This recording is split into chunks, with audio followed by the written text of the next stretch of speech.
ถูแค้วแป้งแป้งแป้งฮอดเวลาเลิกลิ้นแล้ว ทุกมื้อนางทองคูน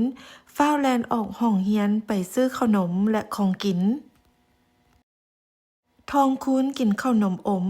และของกินหลายอย่างแล้วฟ้าวไปลิ้นจนลืมถูแค้วแค้วของทองคูนเหลืองและเวลาเว้าก็มีกลิ่นปาก ทองคูนเริ่มเจ็บแค้วและลูบแก้มไปมา ทองคูนเอามือค้ำแก้มโอ้ยเจ็บแค้วเด้นางสมใจบอกให้ทองคูนไปถูแค้วบ่ข้อยบ่อยากถูแค้วเพราะข้อยเจ็บแค้วถ้าบ่อยากเจ็บแค้วเจ้าต้องหมั่นถูแค้วเรื่อยๆและบ่กินข้าวนมอมหลายให้เจ้าถูแค้วแบบนี้เด้อถูทางนอกและถูทางในของแค้วถูแค้วเบื้องเทิงและเบื้องลุมถูลิ้นบ้วนปากและทมน้ำออก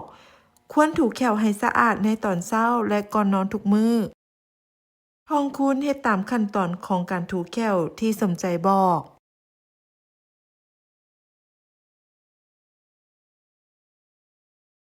เย้แค้วข้อยบ่เหลืองบ่เป็นแค้วแมงและเซาเจ็บแค้วแล้ว